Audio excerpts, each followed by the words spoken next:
आज की शुरुआत हम यहां से करते हैं एंड देन फिर हम सीधा सर्किट थ्योरी पे चल रहे होंगे। फैक्टर्स अफेक्टिंग ईएमएफ एंड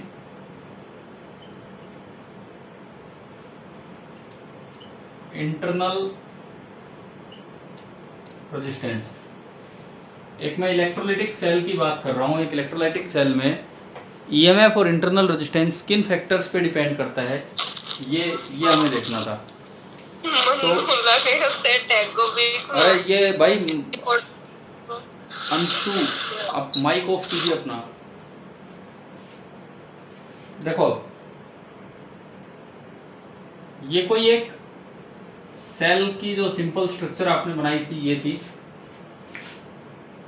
इसके अंदर भरा हुआ था इलेक्ट्रोलाइट और ये आपने दो मेटल की रोड्स डाल दी थी, दो डिफरेंट मेटल रोड्स। तो पहला जो फैक्टर लेंगे हम ईएमएफ के बारे में, ये तो ईएमएफ और ये इंटरनल रेजिस्टेंस आर। पहली चीज, ईएमएफ दरअसल केमिकल रिएक्शंस पे डिपेंड करता है कि कॉपर की इस एसिड के साथ क्या रिएक्शन हो रही है और जिंक की इस एसिड के साथ क्या रिएक्शन हो रही है, उससे कितना ईएमएफ बनेगा वो है। यानी कि EMF it depends on nature बोलिए या मटेरियल बोलिए of electrolyte and electrodes. Electrolyte और इलेक्ट्रोड्स का क्या मटेरियल है, उनका रिएक्शन क्या होगा, उस पे ईएमएफ डिपेंड कर रहा होता है। अच्छा, दूसरी बात, इंटरनल रेजिस्टेंस आर। देखो, ये किस किस पे डिपेंड करेगा? इट डिपेंड्स ऑन, एक रेजिस्टेंस का फॉर्मूला हमने पढ़ा रो एल बाई ए, जानते हैं ना ये वाला फॉर्मूला तुम, R is equal to rho L upon A.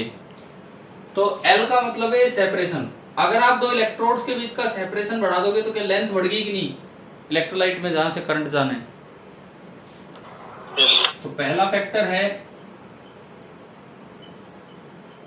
Separation between the electrodes. मैं इसे रिप्रेजेंट कर रहा हूं एल से, और इसमें यूं होगा as L increases R also increases. L बढ़ेगा तो आर भी बढ़ेगा, ठीक है। दूसरी चीज एरिया। एरिया जितना ज्यादा डिप करोगे रो एल बाई ए में, एरिया जितना ज्यादा होगा कॉमन एरिया, रेजिस्टेंस उतना ही कम होगा। तो area of electrodes, area of electrodes dipped in electrolyte. और इसमें यूं है कि अगर आप एरिया बढ़ाओगे तो रो आर के फॉर्मूले में एरिया नीचे आता है, तो रेजिस्टेंस क्या होगा, इंटरनल रेजिस्टेंस क्या हो जाएगा, कम हो जाएगा। अच्छा, अब आर का फॉर्मूला होता है रो एल बाई ए। तो तीसरी चीज आती है रो। रो मतलब इसकी रेजिस्टिविटी, और वो कंसंट्रेशन ऑफ इलेक्ट्रोलाइट बढ़ने से रो बढ़ता है। जैसे आपने पढ़ा होगा हम डाइल्यूट एसिड यूज करते हैं कि कंसंट्रेटेड एसिड, बताओ? डाइल्यूट। डाइल्यूट इसलिए भी यूज कर रहे हैं कि अगर कंसंट्रेटेड एसिड लिया तो उसका रो ज्यादा होता है, रो ज्यादा होगा तो आर ज्यादा हो जाएगा। तो तीसरी चीज आप कह सकते हैं concentration of electrolyte as concentration increases, rho बढ़ता है और रो बढ़ने से इंटरनल रेजिस्टेंस बढ़ जाती है। और चौथी चीज, रो जैसी चीजें नेचर पे तो डिपेंड करती हैं, ये मटेरियल क्या है, कौन सा आपने एसिड डाल रखा है। तो चौथी चीज आपकी बनती है नेचर ऑफ इलेक्ट्रोलाइट।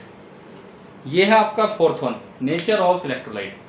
तो ये उस सवाल का जवाब हो गया है कि किन फैक्टर्स पे ईएमएफ और इंटरनल रेजिस्टेंस डिपेंड करते हैं।